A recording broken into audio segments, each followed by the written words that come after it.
Welcome back to the Behind the Well show. Roger Abel with Elias Randall. Elias, I'm going to ask you what's going on, but I know you're sitting over there in a bunch of back pain today, so we're going to try to get you through this one. Why you got to bring that up? I feel bad for you. You've been dealing with it for a long time. I wouldn't feel bad. I'll be fine. You're going to make it through? Yeah. I'll be all right. Good.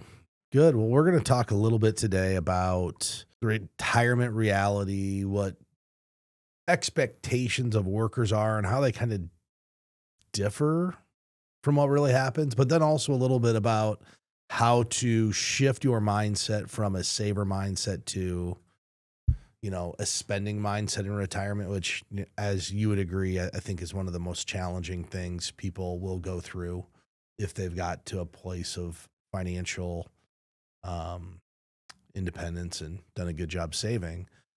But yeah. I've got an article from it's actually a study from MFS that's up here, and just talks a little bit about what people expect out of retirement versus what really happens. And there's really kind of 6 key takeaways of this. And I think the number one kind of reality that people aren't expecting and differs from what they expect is that you're likely going to leave the workforce sooner than you expect to. I teach the Passport to Retirement class for a couple of hospitals and some other different organizations. And one of the striking statistics in that slide deck is about a third of the people expect to work forever or until age 70. And in reality, only about 6% of the people do. And in every single instance of time when people are asked, when will you retire? Almost every time they retire sooner than what they expect. And I don't think this is reality for a lot of people. That they retire sooner, or you're saying that they work longer? They don't work longer. Have you experienced this too? Like they're forced to retire sooner because of something that happens. The data just like what you just mentioned, that's typically what happens. People, only 6% of people work until age 70 or after, and there's more people that plan on just working forever. Well, I think there's another thing that goes with it too. So this MFS study went and asked current participants, do you expect to have a gradual transition where you just reduce your hours or switch your jobs? Like, the respondents were asked that question. Do you expect it to just retire and be done, or more gradual? And we hear this a lot from people. Well, I probably won't completely quit working. I don't know what I would do with my time. Yeah, they think they're going to go part-time. Yeah, 61% of participants stated that they expected to have a gradual retirement transition. What's the actual number? 23%. 23% work part-time in retirement, yeah. Or they have a gradual transition, not necessarily part-time. That means, hey, I was working 40 hours. Now I'm working 20 or 15, or retired from the job that got me to financial independence, and I took another job, to fill the gap. Only 18% of the participants who are currently working, expected to have a hard stop, meaning today I'm working, tomorrow I'm not. And I don't know if you've looked at these detailed numbers. How many people actually have a hard stop with retirement? What's the reality? So 18% of the workers expect to just stop working. Half. 75% of workers have a hard stop. Wow. And 17% of the people said that they didn't know. Yeah, I mean, that's pretty, I guess if you're working, I guess it's easy to think, I'm not sure what I would do, right, if I didn't at least have a part-time job. I think the other big hurdle is when people don't know how they're going to spend their retirement money. Like, the thought of taking money out of their investment accounts is pretty scary for most people. So I think in their mind, well, I don't need as much money, so I'll just work part-time. I think it's just an easier thought to think I'll spend my paycheck money coming in than spend my retirement savings. Certainly, if you don't know logistically how to set that all up and how that might work and how that can impact you and your investment portfolio. So I can see why people think that. It's just the Well, path of least resistance if you don't really know how to do it. you're getting to the whole idea that people are conditioned to save money to get to financial independence. Yeah. And then when they hit retirement, they start to struggle to spend it. That we see it all the time. Yep. It's a really hard transition. And in fact, I've got some clients that I work with that so when they take the Social Security, doesn't matter in their planning process, but they always plan to wait till they're 70. But what I've seen over 3 years of being retired is that they are not willing to take any money out of their investment account. And what And they have and they have enough money, they're never going to spend it, but they are struggling to get into the mindset of how do I take money out because I'm supposed to save? So you know what I told them to do? What? Turn on your Social Security. Doesn't matter on the plan. 69 to 65 said turn it on. Just take your Social Security. You will at least go enjoy some of your retirement because if they don't turn it on, they're not going to spend any. So what's stopping them from? They just can't. They just can't get over. They're really in what we call the retirement consumption gap. There's a technical term for it. What the retirement consumption gap? Yeah, they're still in the habit of prioritizing saving over spending. They can't get out of it. And in their defense, if for 40 years all anybody ever told you was you put money into this account and you can't touch it. Yeah. Psychologically, to go in and say, now I'm no longer adding to it, because for 40 years I've seen the value consistently go up. And now there's this fear that it's going to consistently go down. And this is one of the things that even as much as we utilize a financial plan, as much as we try to help people get over this, sometimes it just can't be overcome. And we have to have more creative ideas to get them to enjoy the retirement. And, you know, if you think about the retirement consumption gap, there's really 3 reasons people get stuck here. And the first is it's the habit. The second, it's discomfort. It's the pain of spending actually outweighs their joy of having whatever they're buying or doing. Like they will find a reason why that activity is not enjoyable because they don't want of spending the money that they've saved. Yeah. Wow. You may not see it directly, but if you get to know people over time, you'll realize that's why they're not spending their money. It's actually painful for them to take it out. And then the third is the just in case savings. You know, they want to keep a large financial cushion for emergencies. You know, we've had that happen before. People want income coming out so they can build up a savings account. I'm like, you have your retirement nest egg is a giant savings account. Some of the money just has risk on it. Yeah, that's always a goofy question. And I think this is what I want to take this because I want to keep adding to my savings. And it's just bank account savings. Yeah, they're paying tax. They just create a bank account, pay more tax. And there's a lot of misconceptions on how to actually spend your wealth. You know, a lot of people think it's not okay to splurge because for 40 years it wasn't okay to splurge. Well, if you don't splurge at some point responsibly, you're indirectly telling your family that your number one concern is transferring all the assets to the next generation. Like it is okay to splurge if it makes sense within your financial plan. In fact, I had a meeting with somebody yesterday, Elias, and they have a lake house, or actually a place on the river. I shouldn't say lake, it's on the river. And they want to put this $35,000, screened in porch. And they're in their 60s and they feel like that's a splurge. We modeled in their financial plan. It doesn't affect anything. So they asked me, they're like, well, when do we start doing this stuff? And I'm like, now. She's 68, 65.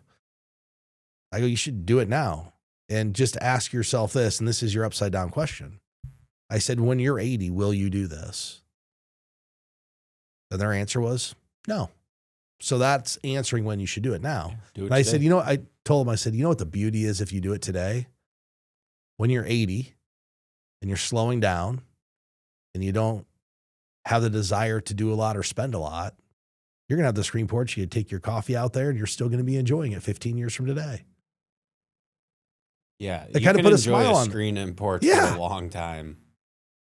It's not like that's not an item that you're going to age out of using. Ever. It's not like your golf clubs, right? Like eventually you'd probably be too old to use your golf clubs, but your screen and porch, as long as you can walk out there, you can use it. If you have a property that's in the woods, on a lake, on a river, I could argue that's one of the best lifestyle investments you could make. You've been to our place. If we didn't have that deck screened in, how often would you go out there? Me, I wouldn't. I wouldn't go out there if it wasn't screened, because you can look outside and see all the cobwebs from the spiders, all the wasps trying to get in, all the bugs. You'd never go out there. But it's fun to go out there because it has the nice screen. Sit out there for hours a day. Yep. My favorite time. It's my favorite place to work. Watch the sun come up. That is pretty nice. Pretty awesome. Another misconception is that you must leave an inheritance. Leaving an inheritance is not an obligation. For some people, it's a priority and they want to do that. But for others, it's not. So don't feel obligated to sacrifice your retirement because you feel like you have to leave an inheritance. And, we've talked before how to really leave an inheritance. Set up accounts for your kids when they're younger. Get them going on a custodial Roth IRA and plow money into that thing and let them manage their own inheritance. Yeah, get them started early. And I know there's an argument there. And my wife has brought this up to me because that's what I've said we're going to do. And we'll probably leave an inheritance. But I said we can build them an inheritance that's tax-free. And she makes the comment, well, what if they take it out? Well, if they mess it up, that's not really my problem. It's my job and responsibility to teach them why they shouldn't mess it up. But ultimately, if they mess it up, it's kind of on them. Yeah. Yeah. Here's the tools to be successful. Now, off you go. So, inheritances they don't have to be a priority for people. You can create them other ways than leaving money. And a lot of times when people want to leave an inheritance, what happens, Elias? Money gets wasted. Well, no. For the most part. No. Think about this. If your goal, you're a parent, and your goal is to leave money to your kids, what do you have to do in retirement? You can't spend this money you want to leave. There you go. You have to spend less. That's important to you. You end up spending less because you're locked. If you would have built this inheritance, kind of like Warren Buffett did, you can spend more. And a lot of people, the last thing people really have a misconception about in retirement is that a market crash is the biggest risk. And it is the biggest risk if you're not managing for it. And it goes directly to our strategies that we use here, where we want to make sure we're building out a bucket approach, which is a way to systematically take money out of your retirement accounts. And the whole goal and idea behind it is to eliminate a market crash as being your biggest risk. But that's what people view as their biggest risk. Well, no, that's a misconception of retirement and wealth. Like, it is someone's biggest risk, but you can plan it away. Right. And that's why it's a misconception, right? Because you can plan it away. Do things to mitigate that risk and plan it away. Well, you should do things to mitigate that risk. Yes, you should. And I think what's the reality of a market crash? Like the longest one ever was in the Great Depression. 3 years. Right. Which lends exactly why we run a bucket strategy that's 1 to 3 years of cash. Correct. The average is a year to recover. The longest is 3. Yeah. So I think along with that misconception, the misconception that, well, I don't have time to let it recover, when you're in your mid 60s, that's also a misconception too. But these are all things you that do have time. All of those misconceptions lead to the fear of spending money, right? I can't spend it because what if there's a market crash? I want to leave an inheritance, so I can't spend it. It's not okay to splurge because I shouldn't do it. I could run out. I should spend less to make sure my kids get money. Those are all reasons. So I thought what we would do is we would try to come up with some ways to overcome the fear of spending for people. And there's really 4 pretty clear ways to do that. The first thing people should do is figure out, what is the purpose of our money? And I think a lot of people look at their money as just a big pile of money. The pile of money is there to generate income. That's why you saved money. If you have more income than you need, we can start giving different responsibilities to the money. It's what we do with a bucket strategy. Mm-hmm. Each bucket has a specific purpose. So if you think about a 4-legged bucket strategy, you'd have cash, income bucket, a growth bucket, and then that would be one that has a legacy bucket in it. Okay, if your goal is to leave X amount to each kid or grandkid or whatever it is, you can build a legacy bucket, and that will stop you from underspending. So that's the first thing.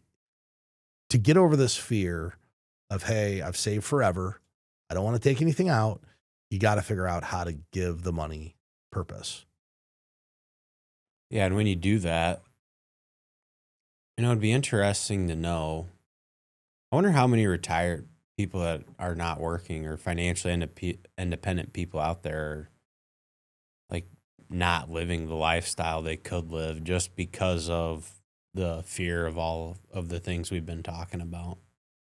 I would say the majority. Which is really kind of silly to do. It's really silly to just like give up lifestyle and not spend what you've worked hard to have. Think about, so if a listener's out there, just think about this. You're going to sacrifice, if you're in this zone, which a lot of people are in this space. They may not want to admit it, but they are in the space.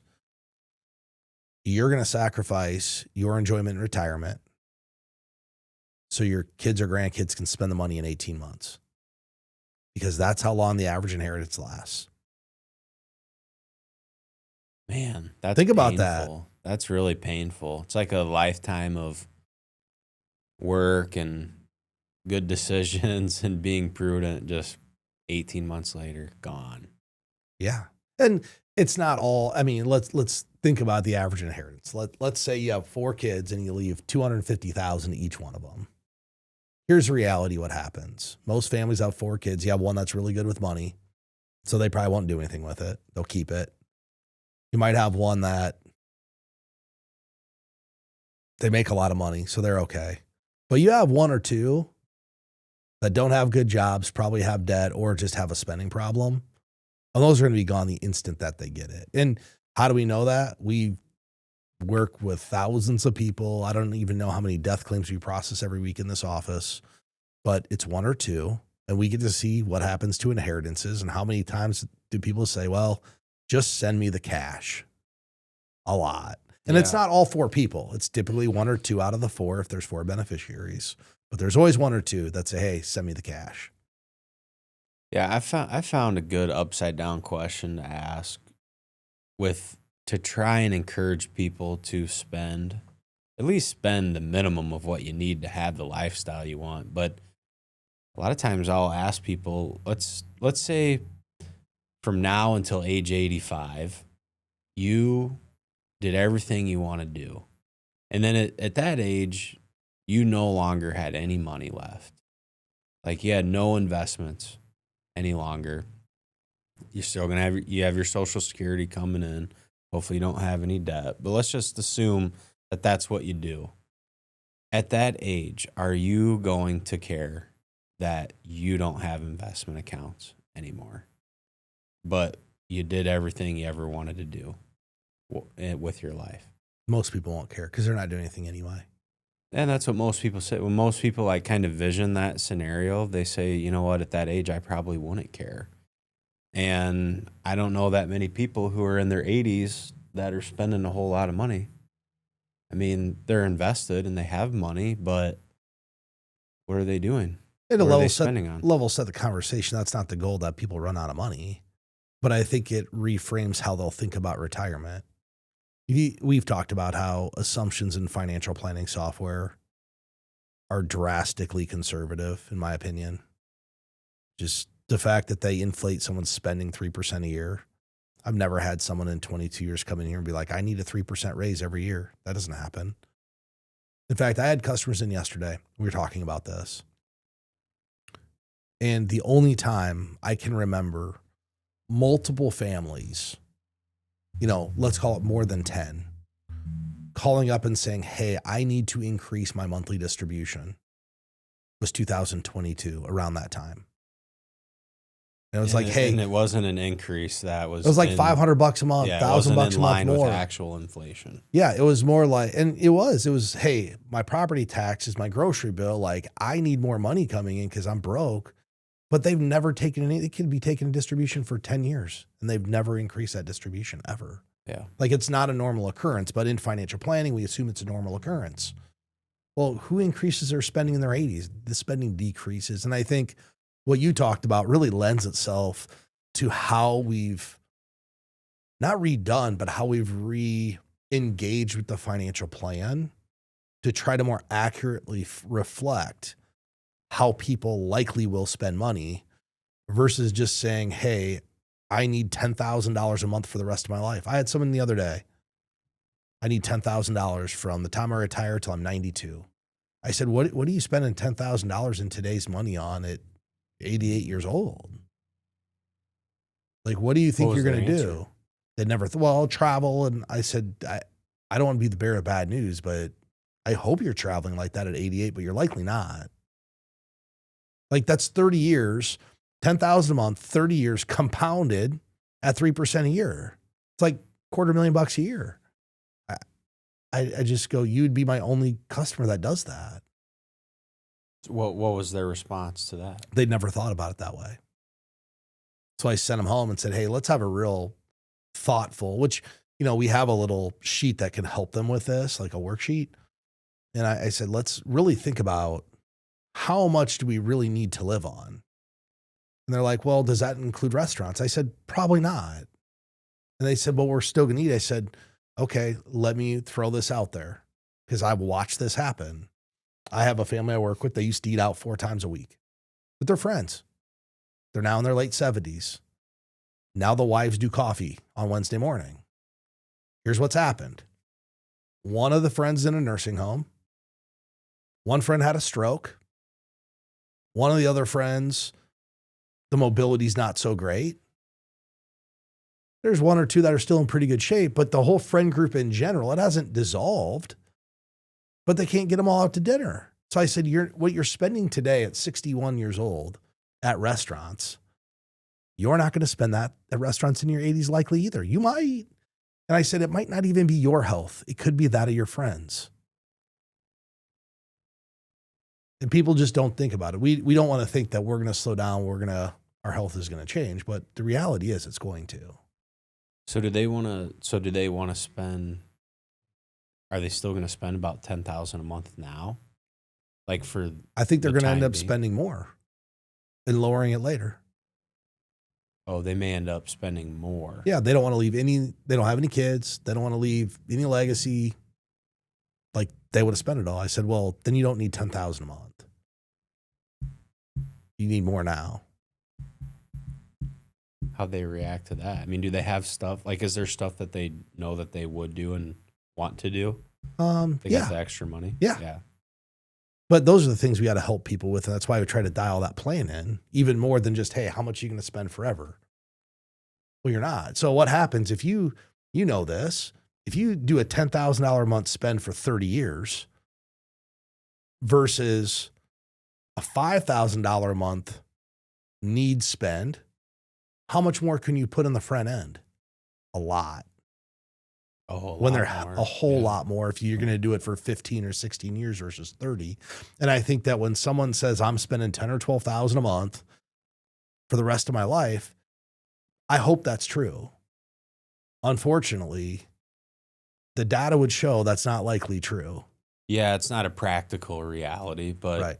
It is possible you may be an exception and be able to do that. But most people won't. Well, and here's the way we help people kind of create some level of certainty, right? If you're worried about running out of money, there's some stuff you can do. And the number one way to do it is create a bucket strategy. That's how you do it. You bucketize your savings so you know where your money's going and what it's going to do for you. And, you know, if you're listening to the show today, I would don't feel like you're in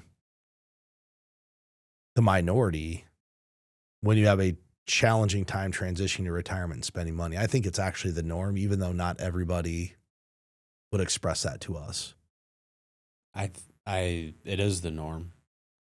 It's what most people have some sort of anxiety, fear, apprehension.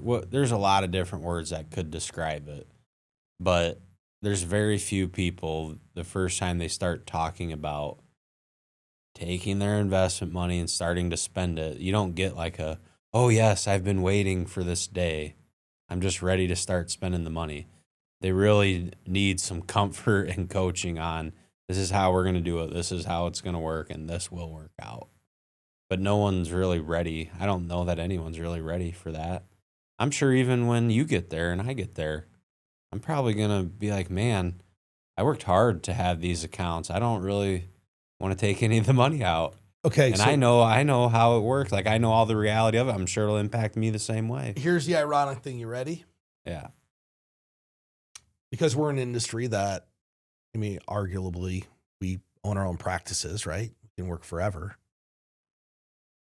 Right. And what are the odds that I get to that age and I could retire and I go, well, I'll just keep working. Keep working. Right? Because number one, we like what we do. It's fun. It doesn't really feel like a whole lot of work. I mean, it is, but it's just, for me now, after 20 some years, it's what I do. I don't ever wake up and be like, I don't want to go there. Yeah. And you don't really age out of this business unless you start having some sort of mental, right? But physical, it's not like we're climbing ladders and slapping shingles and we're not doing anything physical. You can do this for a long time. Right. So I always think about that. We're going to hit financial independence. Will we actually be willing to give up our incomes to go draw down? No. I think it's going to be really hard because you'll just choose to work fewer hours. You're like, well, why do I have to give up the income? I'll just work fewer hours. So we'll be in the same boat. Like you said, we're equipped with all the tools, but we're likely going to be in exactly the same boat. And the one thing we didn't really talk about in our situation, will likely be a little bit of like identity loss. Because once you retire from this job, like kind of been our identity, do a podcast, radio, all the stuff, like all of a sudden you're just done. I think that'll actually be really hard. Not interacting with people and doing this. Like you're like, nah, just I'm like good. Walking to no, here's what I was thinking about. It's like, it's the ghost like walking back into the corn at the Field of Dreams. Like, yeah, that's exactly what it's going to be like. Now you're gone. Now you're gone. See you later. Yeah, I don't know. Hey, here's the good news. I'm going to be 37 this year, so I'm not crossing any of these bridges for 20 years, probably 18. So I got some time. Oh, 18? Call it 20, 28, 65. You're going to 55? I'm sure I'll be financially independent at 55. Why wouldn't I be? Oh, yeah. I thought you were like, you're going to retire at 55. I'm like, who does that?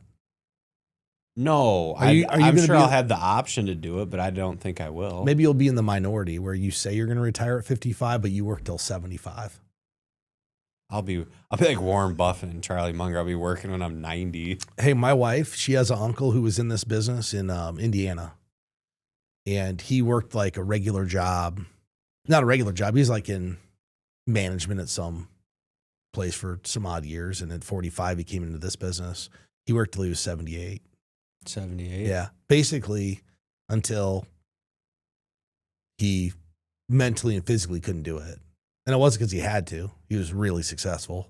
He just really enjoyed his customers and what he did. And I think that's what we like about it too. We like the people we work with. Kind of fun.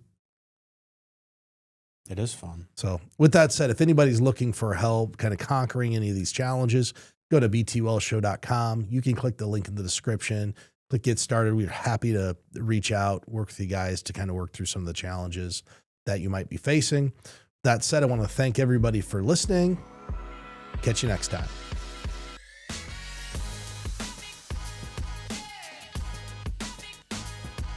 The opinions voiced in this show are for general information purposes only and are not intended to provide specific advice or recommendations for any individual. To determine which investments may be appropriate for you, consult with your attorney, accountant, and financial or tax advisor prior to investing. Premier Investments and Wealth Management and LPL Financial do not provide tax advice. Please consult your tax professional. Economic forecasts set forth may not develop as predicted, and there can be no guarantee that strategies promoted will be successful. There's no guarantee that a diversified portfolio will enhance overall returns or outperform a non-diversified portfolio. Diversification does not protect against market risk. Rebalancing a portfolio may cause investors to incur tax liabilities and/or transaction costs, and does not assure profit or protect against loss. All performance referenced is historical and is not a guarantee of future results. All indices are unmanaged and cannot be invested into directly. There is no assurance that the techniques and strategies discussed are suitable for all investors or will yield positive outcomes.